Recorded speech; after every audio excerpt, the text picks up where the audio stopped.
एक राजा बहुत बड़ा प्रजापालक था।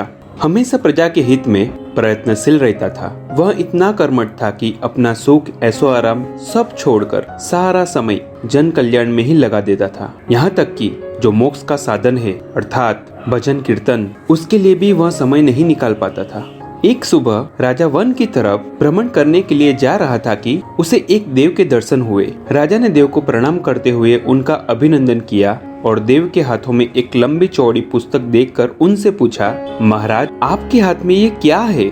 देव बोले, राजन यह हमारा बही खाता है जिसमें सभी भजन करने वालों के नाम है। राजा ने निराशा युक्त भाव से कहा, कृपया देखिए तो इस किताब में कहीं मेरा नाम भी है या नहीं? देव महाराज किताब का एक एक पन्ना उलटने लगे, परंतु राजा का नाम कहीं नजर नहीं आया। राजा ने देव को चिंतित देखकर कहा, महाराज आप चिंतित ना हो, आपके ढूंढने में कोई कमी नहीं है। वास्तव में ये मेरा दुर्भाग्य है कि मैं भजन कीर्तन के लिए समय नहीं निकाल पाता और इसीलिए मेरा नाम यहाँ नहीं है। उस दिन राजा के मन में आत्मग्लानि से उत्पन्न हुई। उसके बावजूद उन्होंने इसे नजरअंदाज कर दिया और पुनः परोपकार की भावना लिए दूसरों की सेवा करने में लग गए। कुछ दिन बाद राजा फिर सुबह वन की तरफ टहलने के लिए निकले तो उन्हें वही देव महाराज के दर्शन हुए। इस बार भी उनके हाथ में एक पुस्तक थी। वह पुस्तक के रंग और आकार में बहुत भेद था और यहाँ पहली वाली से काफी छोटी भी थी। राजा ने फिर उन्हें प्रणाम करते हुए पूछा,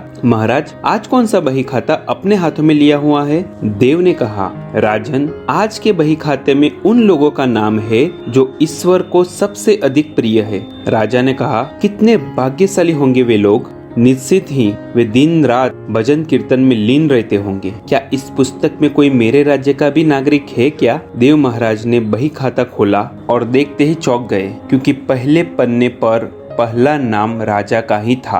राजा ने आश्चर्यचकित होकर पूछा, महाराज मेरा नाम इसमें कैसे लिखा हुआ है? मैं तो मंदिर भी कभी कभार जाता हूँ। देव ने कहा, राजन इसमें आश्चर्य की क्या बात है? जो लोग निष्काम होकर संसार की सेवा करते हैं, जो लोग संसार के उपकार में अपना जीवन अर्पण करते हैं, जो लोग मुक्ति का लोभ भी त्याग कर प्रभु के निर्बल संतानों की सेवा सहायता में अपना योगदान देते हैं, उन त्यागी महापुरुषों का भजन स्वयं ईश्वर करते हैं। ए राजन तू मत पछता कि तू पूजा पाठ नहीं करता, लोगों की सेवा कर, तू असल में भगवान की ही पूजा करता है। परोपकार और निस्वार्थ लोक सेवा किसी भी उपासना से बढ़कर है। देव ने कहा, राजन भगवान दीन दयालु है, उन्हें खुशामत नहीं पाती बल्कि आचरण पाता है। सच्ची भक्ति तो यही है कि परोपकार करो, दीन दुखियों की सहायता करो। अनाथ विधवा किसान व निर्धन आज अत्याचारियों से सताए जाते हैं, इनकी यथाशक्ति सहायता और सेवा करो,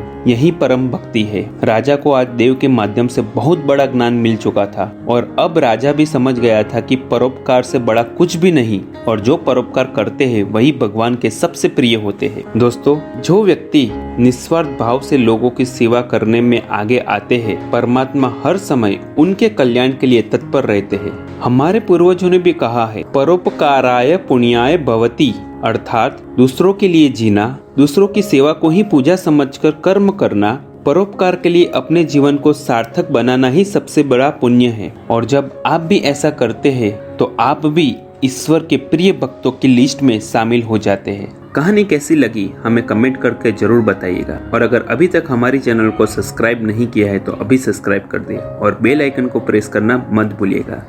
मिलते हैं अगले वीडियो में, तब तक भारत माता की जय। जय हिंद, गुड बाय।